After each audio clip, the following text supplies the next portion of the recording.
혹시 이런 경험 있으십니까? 분명히 나를 좋아한다고 믿었던 사람인데 함께 있고 나면 이상하게 마음이 무거워지는 그 느낌 말입니다. 특별히 나쁜 말을 한 것도 아닙니다. 싸운 것도 아닙니다. 그런데도 집에 돌아와 혼자 앉아 있으면 왠지 모르게 허탈하고 왠지 모르게 서운하고 왠지 모르게 지쳐 있습니다. 그 사람이 왜 그런지 설명도 못 하겠습니다. 그냥 뭔가 이상하다는 느낌, 그게 전부입니다. 여러분, 그 느낌이 틀리지 않을 가능성이 매우 큽니다. 오늘은 그 이야기를 드리려 합니다. 저는 구미에서 오랫동안 대학 강단에 섰던 조병철이라고 합니다. 올해로 69입니다. 교수직에서 물러난 지 이제 몇 해가 지났지만 사람을 관찰하고 사람을 이해하려는 습관은 여전히 남아 있습니다. 수십 년간 학생들을 가르치면서 그리고 그 학생들이 졸업한 뒤에도 찾아와 털어놓는 이야기를 들으면서 한 가지를 분명히 알게 되었습니다. 사람이 사람에게 받는 가장 깊은 상처는 대부분 소리 없이 옵니다. 칼처럼 날카롭게 오는 것이 아닙니다. 웃으면서 옵니다. 걱정하는 표정으로 옵니다. 친절한 말 속에 숨어서 옵니다. 그래서 우리는 늦게 알아챕니다. 그리고 늦게 알아챌수록 상처는 더 깊어져 있습니다. 오늘 저는 여러분께 5가지 신호를 말씀드리려 합니다. 겉으로는 웃고 있지만 속마음이 다른 사람이 무의식 중에 드러내는 5가지 행동 패턴입니다. 왜 이런 사람이 생기는지, 왜 우리는 그토록 오랫동안 눈치채지 못하는지, 그리고 어떻게 우리 자신을 조용히 지킬 수 있는지까지 말씀드리겠습니다. 서울대학교 병원 정신건강의학과 자료에 따르면 사람이 인간관계에서 느끼는 만성 피로의 원인 중 상당수가 특정 관계의 반복적인 감정 소모에서 비롯된다고 합니다. 특히 가깝다고 믿었던 사람에게서 반복적으로 받는 작은 무시와 냉담함이 단순한 스트레스를 넘어 신체 면역력 저하로까지 이어진다는 연구 결과가 있습니다. 다시 말해 이것은 기분의 문제가 아닙니다. 건강의 문제입니다. 왜 이런 일이 일어날까요? 지금부터 차근차근 말씀드리겠습니다. 첫 번째 신호입니다. 당신이 잘 됐을 때 진심으로 기뻐하지 않는 사람입니다. 사람은 힘들 때 누군가의 위로가 필요합니다. 하지만 솔직히 말씀드리면 힘들 때 옆에 있어주는 것은 어렵지 않습니다. 우리는 본능적으로 약한 사람 곁으로 다가갑니다. 불쌍하다는 감정은 비교적 쉽게 생겨납니다. 그런데 반대의 경우는 다릅니다. 상대가 잘 됐을 때, 상대가 기쁜 소식을 가져왔을 때, 그때 진심으로 기뻐할 수 있는 사람이 얼마나 될까요? 이것은 훨씬 어렵습니다. 인간의 본성에는 남의 행복을 있는 그대로 기뻐하기 어렵게 만드는 감정이 숨어 있습니다. 그 감정의 이름은 시기심입니다. 제가 교수로 있을 때 있었던 일입니다. 제자 중에 한 명이 조용히 연구실 문을 두드렸습니다. 그 제자는 몇 년을 정말 묵묵히 준비한 사람이었습니다. 화려하지도 않고 빠르지도 않았지만 매일 조금씩 자기 길을 걸어가는 성실함이 있는 친구였습니다. 그날 그 제자의 눈빛은 제가 아직도 잊지 못합니다. 선생님, 드디어 됐습니다. 그 한마디였습니다. 오랜 시간 준비해 온 결과가 나온 것이었습니다. 저는 진심으로 기뻤습니다. 그런데 그 제자가 이어서 말했습니다. 가장 친하다고 생각했던 친구에게 먼저 알렸는데 그 반응이 이상했다고 합니다. 그 친구의 반응은 이랬습니다. 아, 잘 됐네. 그런데 그쪽 길이 생각보다 쉽지 않더라. 요즘 힘들다는 얘기 많이 들리던데. 여러분, 이 말이 어떻게 들리십니까? 걱정하는 말처럼 들립니다. 배려하는 말처럼 들립니다. 그런데 그 안을 들여다보면 이렇습니다. 네가 기뻐할 일이 아닐 수도 있다. 조용히 기쁨의 크기를 줄이고 있는 것입니다. 진심으로 기뻐하는 사람은 그렇게 말하지 않습니다. 그냥 잘 됐다. 정말 수고했다. 그 한마디면 충분합니다. 그 순간 다른 말을 섞는다는 것은 기쁨을 함께 나누지 않겠다는 무의식적인 신호입니다. 구미에 사시는 권영대 씨 66이신데요. 비슷한 경험을 하셨습니다. 오랫동안 알고 지낸 지인이 있었습니다. 10년이 넘는 사이였습니다. 어느 해 권영대 씨가 오랫동안 준비하던 사업이 드디어 자리를 잡기 시작했습니다. 처음으로 좀 숨통이 트인다 싶었던 때였습니다. 기쁜 마음에 그 지인에게 전화를 했습니다. 그런데 지인의 반응은 한마디였습니다. 그래요. 요즘 경기가 어떤데요? 그게 전부였습니다. 축하한다는 말이 없었습니다. 전화를 끊고 권영대 씨는 이상하게 허전한 느낌이 들었다고 합니다. 내가 기뻐서 전화했는데 왜 더 허전해졌지? 그 느낌이 맞습니다. 상대가 기쁨에 동참하지 않았기 때문입니다. 여러분, 사람은 남의 불행에는 가까이 옵니다. 괜찮아, 힘들었지 하는 말은 비교적 쉽게 나옵니다. 하지만 남의 행복 앞에서는 마음이 시험을 받습니다. 정말 가까운 사람인지 아닌지가 여기서 갈립니다. 진심으로 당신 편인 사람은 당신이 잘 됐을 때 자기 일처럼 기뻐합니다. 마치 자신의 자녀가 좋은 소식을 가져온 것처럼 얼굴이 먼저 밝아집니다. 그런데 속마음이 다른 사람은 그 순간 표정이 먼저 굳습니다. 입으로는 축하하는 척 말하지만 눈과 목소리는 이미 다른 방향을 보고 있습니다. 이것이 첫 번째 신호입니다. 서울대학교 병원 연구에서 장기간 인간관계를 추적한 결과 상대의 기쁜 소식에 반복적으로 부정적인 반응을 보이는 사람과의 관계는 시간이 갈수록 피로감이 누적되는 패턴을 보였습니다. 이것은 단순한 성격 차이가 아닙니다. 관계의 방향성 차이입니다. 그 사람이 당신을 향해 가고 있느냐 아니냐의 문제입니다. 그리고 이 첫 번째 신호는 두 번째 신호와 함께 나타날 때 더욱 분명해집니다. 두 번째 신호입니다. 칭찬처럼 들리지만 마음 한쪽을 불편하게 만드는 말을 하는 사람입니다. 이것이 사실 가장 교묘한 형태입니다.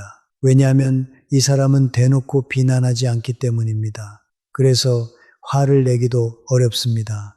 문제 삼기도 어렵습니다. 그 사람 입장에서는 언제든지 나는 칭찬을 한 거야 라고 발뺌할 수 있습니다. 하지만 들은 사람은 압니다. 마음이 조금 불편하다는 것을, 이유는 모르겠지만 기분이 완전히 좋지는 않다는 것을, 이것을 전문적으로 이중 메시지라고 합니다. 겉은 긍정적인 말이지만 그 안에 또 다른 의미가 숨어 있는 것입니다. 예를 들어 보겠습니다. 어르신은 정말 순수하세요. 처음 들으면 좋은 말 같습니다. 그런데 순수하다는 말 속에는 세상 물정을 잘 모른다, 사람을 잘 못 본다는 의미가 담겨 있을 수 있습니다. 혹은 이런 말입니다. 일을 참 빠르게 하세요.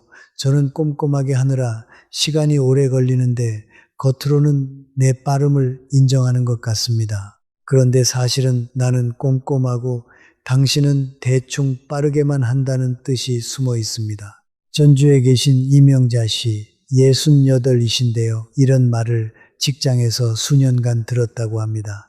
건강해 보여서 참 좋겠어요.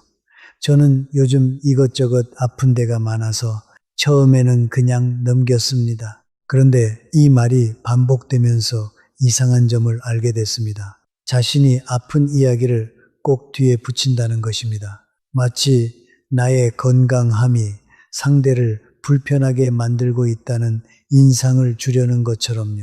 어느 날 이명자 씨는 이렇게 느꼈다고 합니다. 아, 이 사람은 나를 칭찬하는 게 아니구나. 내 좋은 것을 드러내면서 동시에 자신의 불편함을 나에게 전가하고 있구나. 이런 말은 왜 생겨날까요? 심리학에서는 이것을 조용한 경쟁심의 표현이라고 봅니다. 상대를 직접 공격할 용기는 없지만 완전히 인정하고 싶지도 않은 마음이 이런 이중 메시지로 나타난다는 것입니다. 그리고 이 행동을 반복하는 사람일수록 관계 안에서 작은 권력을 유지하려는 심리가 있습니다. 당신을 완전히 올려놓지 않으면서도 나쁜 사람처럼 보이지도 않으려는 것입니다. 이런 경험 있으시면 스스로를 탓하지 마십시오. 많은 분들이 이런 말을 들은 뒤에 이렇게 생각합니다. 내가 너무 예민한 건가? 오해하는 건가? 하지만 그 불편함은 틀리지 않습니다. 우리 몸과 마음은 이중 메시지를 본능적으로 알아챕니다. 눈이 의식하기 전에 심장이 먼저 반응합니다. 그래서 설명하기 어렵지만 불편한 것입니다. 그 느낌을 믿으십시오. 서울대학교 병원 정신건강연구에서도 이중 메시지에 반복적으로 노출된 사람들은 자존감이 서서히 낮아지는 경향이 있다고 밝혔습니다. 한 번 한 번은 작지만 쌓이면 큰 상처가 됩니다. 진심으로 당신을 존중하는 사람은 칭찬 속에 다른 뜻을 숨기지 않습니다. 잘하셨어요. 훌륭하셨어요. 그 말로 충분합니다. 그 말 안에 하지만이나 그런데가 들어온다면 그것은 이미 순수한 칭찬이 아닙니다. 그 사람의 무의식이 말하고 있는 것입니다. 나는 당신이 완전히 기뻐하는 것이 불편합니다. 라고 말입니다. 이제 세 번째 신호로 넘어가겠습니다. 세 번째 신호입니다. 당신에게 중요한 것을 기억하지 않는 사람입니다. 사람은 무엇을 기억하느냐로 마음을 드러냅니다. 우리가 누군가를 마음에 담고 있다면 그 사람과 나눈 이야기가 자연스럽게 머릿속에 남습니다. 그 사람이 힘들다고 했던 일이 떠오르고 기뻐했던 순간이 떠오릅니다. 다음에 만났을 때 지난번 그 일은 어떻게 됐어요? 하고 먼저 묻게 됩니다. 이것이 자연스러운 관심입니다. 돈이 드는 것도 아닙니다. 시간이 오래 걸리는 것도 아닙니다. 그냥 마음이 있으면 기억이 됩니다. 반대로 마음이 떠나가고 있는 사람은 기억을 잘 못합니다. 이야기를 한 지 얼마 되지 않았는데도 처음 듣는 것처럼 반응합니다. 분명 말했는데 아 그랬었나요? 하고 의아한 표정을 짓습니다. 중요한 날을 반복해서 잊어버립니다. 이것이 한두 번이라면 누구나 그럴 수 있습니다. 바쁜 일이 있을 수도 있고 깜빡할 수도 있습니다. 하지만 패턴이 된다면 다릅니다. 특정 사람에 대한 이야기만 반복적으로 기억하지 못한다면 그것은 기억력의 문제가 아니라 관심의 문제입니다. 대전에 사시는 박재순 씨 73이신데요. 오랫동안 가까이 지낸 지인이 있었습니다. 만날 때마다 반갑게 웃으며 안부를 물었고 연락도 꽤 자주 했습니다. 그래서 박재순 씨는 그 사람을 진짜 가까운 사이라고 믿었습니다. 그런데 어느 날 문득 깨달았습니다. 자신이 그동안 나눈 이야기들을 그 사람이 하나도 기억하지 못한다는 것을요. 지난달에 아들 결혼식 이야기를 했는데 한 달 뒤 만났을 때 그 사람은 아들이 결혼했어요 하며 완전히 처음 듣는 표정을 지었습니다. 딸이 아프다고 걱정했던 이야기도 마찬가지였습니다. 한 번도 안부를 묻지 않았습니다. 박재순 씨는 처음에는 그 사람이 많이 바쁜가 보다 하고 이해했습니다. 그런데 우연히 알게 된 사실이 있었습니다. 그 사람이 다른 사람들의 일은 아주 세세하게 기억하고 있다는 것이었습니다. 누군가의 생일을 챙기고 누군가가 수술했다는 이야기를 열심히 물어보고 있었습니다. 그 순간 박재순 씨는 오랫동안 외면해왔던 사실을 인정해야 했습니다. 아, 이 사람한테 나는 기억할 필요가 없는 사람이구나. 이것이 얼마나 조용한 상처인지 아십니까? 소리 없이 그리고 천천히 마음이 무너지는 느낌입니다. 기억은 선택입니다. 우리는 중요한 것을 기억합니다. 소중한 것을 기억합니다. 다시 만나고 싶은 사람의 이야기를 기억합니다. 만약 어떤 사람이 여러분의 중요한 이야기를 반복적으로 기억하지 못한다면 그 사람의 마음속에서 여러분의 자리가 점점 작아지고 있다는 신호입니다. 이것은 그 사람의 인격이 나쁜 것과는 다릅니다. 다른 사람들의 이야기는 잘 기억하면서 당신의 이야기만 있는다면 그것은 분명한 패턴입니다. 여러분은 그 패턴을 보셔야 합니다. 말보다 기억이 더 솔직하게 마음을 보여주기 때문입니다. 이것과 함께 살펴봐야 할 것이 있습니다. 약속 시간을 가볍게 여기는 사람입니다. 분명히 약속한 시간이 있는데 연락도 없이 늦거나 아무렇지 않게 바꾸려 합니다. 이것도 마찬가지입니다. 당신과의 시간이 그 사람에게 얼마나 중요한지를 보여주는 것입니다. 시간은 가장 솔직한 언어입니다. 소중한 사람을 위해서는 누구나 시간을 냅니다. 시간이 없는 것이 아니라 그 사람에게 시간을 쓰고 싶지 않은 것입니다. 이 차이를 알아보시기 바랍니다. 네 번째 신호입니다. 웃고 있지만 눈이 따라오지 않는 사람입니다. 사람은 얼굴 표정을 만들 수 있습니다. 입꼬리를 올릴 수 있고 목소리를 밝게 할 수 있습니다. 하지만 눈까지 속이는 것은 쉽지 않습니다. 눈 주위 근육은 의지대로 조절하기가 매우 어렵습니다. 진심으로 기뻐할 때와 억지로 웃을 때 눈 주위의 근육 움직임이 다릅니다. 진짜 웃음에서는 눈가에 잔주름이 생기고 눈이 약간 좁아지면서 전체 얼굴이 부드러워집니다. 하지만 억지 웃음에서는 입만 움직이고 눈은 그대로입니다. 눈이 웃지 않는 것입니다. 우리 어르신들은 사실 이 능력이 매우 뛰어납니다. 오랜 세월을 살아오면서 수많은 사람을 만났기 때문입니다. 어떤 분들은 이렇게 말씀하십니다. 뭔지 모르겠는데 그 사람 앞에 있으면 불편하더라. 이유를 말하기 어렵지만 아무튼 편안하지 않다. 이것은 여러분의 몸이 그 눈의 신호를 읽어내고 있는 것입니다. 의식보다 몸이 먼저 알아채는 것입니다.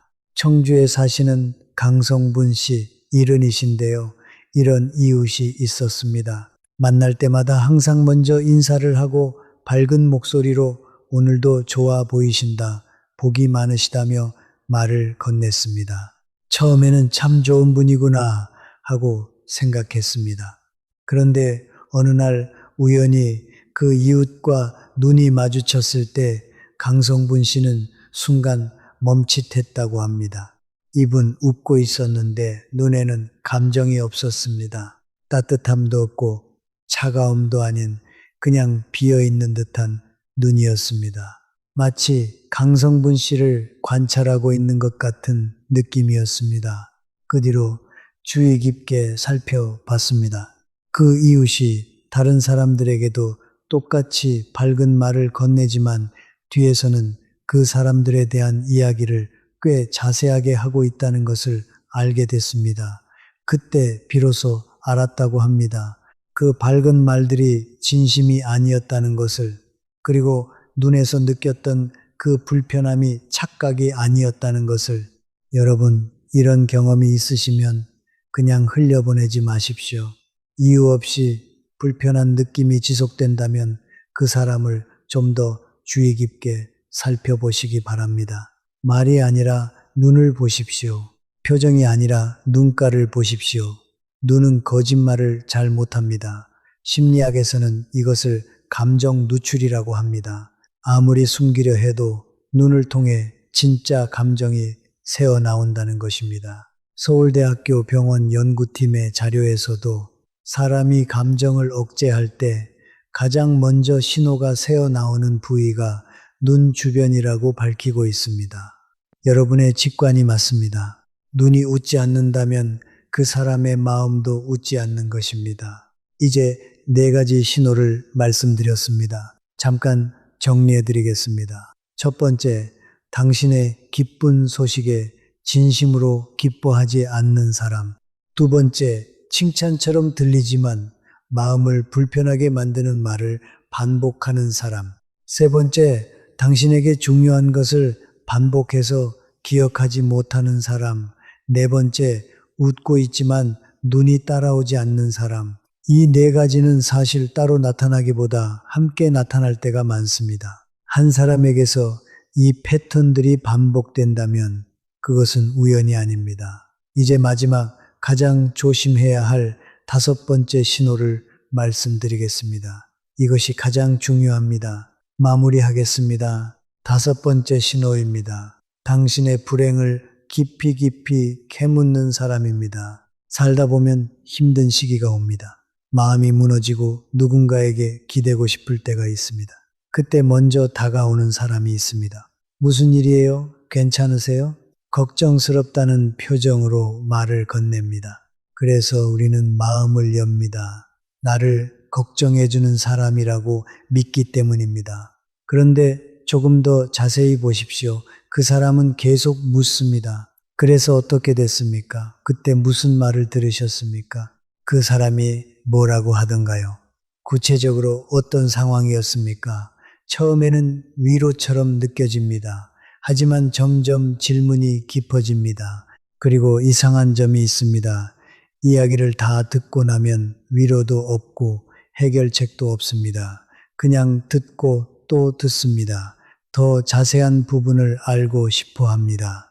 여러분, 이 사람이 정말 당신을 걱정하는 것일까요? 아닙니다. 이 사람은 당신의 마음이 아니라 당신의 이야기에 관심이 있는 것입니다. 울산에 사시는 최복자 씨, 65이신데요. 정말 힘든 가정의 어려움을 겪으셨을 때였습니다. 그때 유독 자주 찾아오는 사람이 있었습니다. 항상 걱정하는 표정으로 밥은 먹었냐, 괜찮냐며 먼저 연락을 해왔습니다. 최복자 씨는 그 사람이 고마웠습니다. 그래서 이야기를 털어놓았습니다.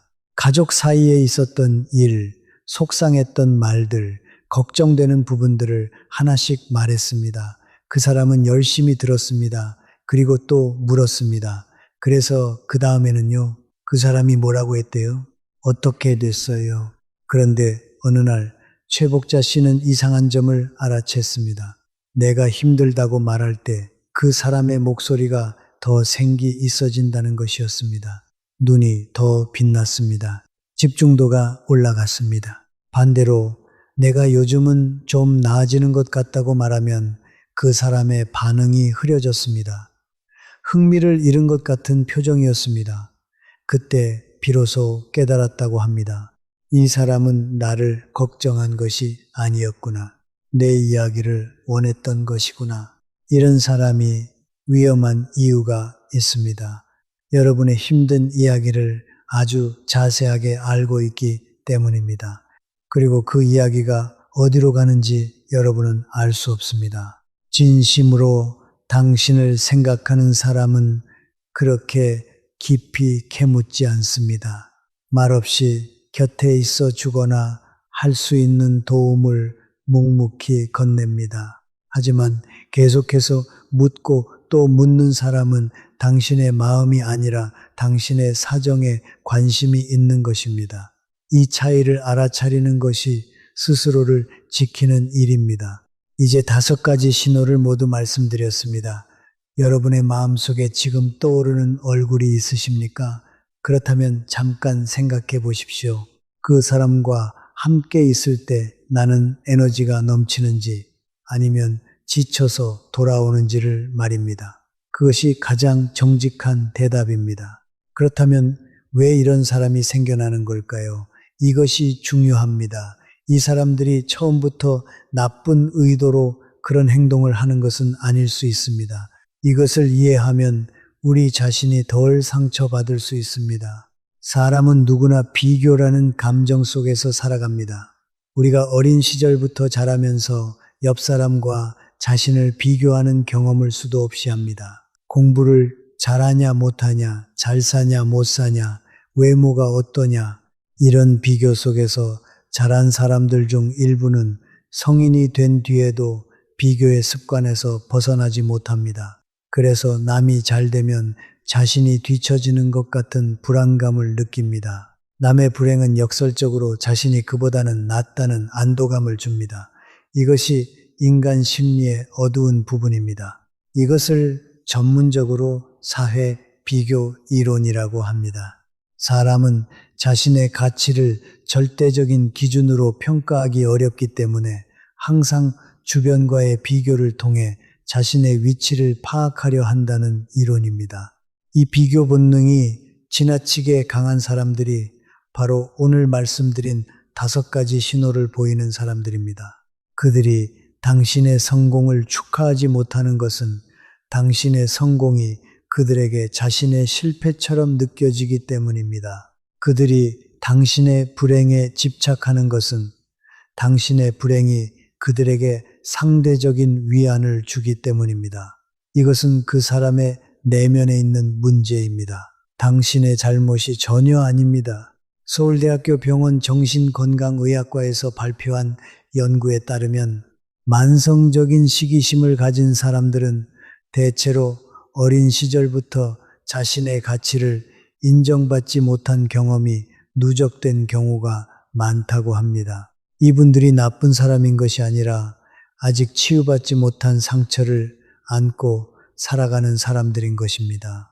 그렇기 때문에 우리는 이 사람들을 원망할 필요도 없습니다. 하지만 그렇다고 해서 우리가 그 상처의 대상이 되어야 할 이유도 없습니다.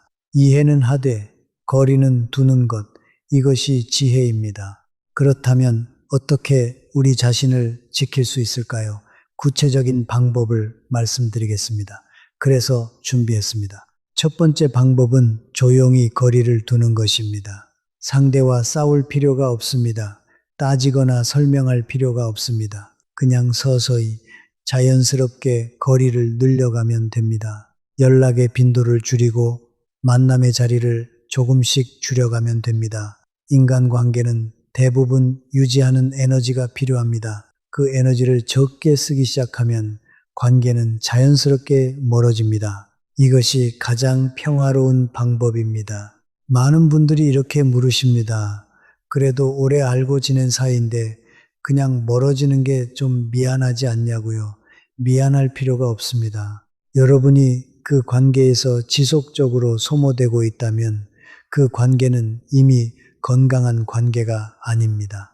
우리가 나이가 들수록 에너지는 소중해집니다. 남아있는 시간도 소중해집니다. 그 소중한 시간과 에너지를 나를 진심으로 아끼는 사람과 함께 써야 합니다. 그것이 나쁜 선택이 아닙니다. 현명한 선택입니다. 두 번째 방법은 중요한 이야기를 함부로 나누지 않는 것입니다.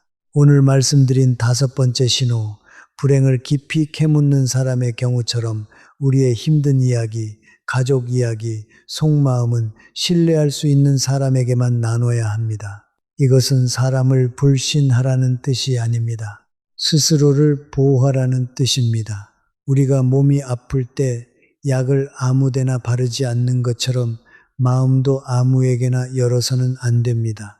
진심이 확인된 사람에게 천천히 조금씩 열어가는 것이 지혜롭습니다.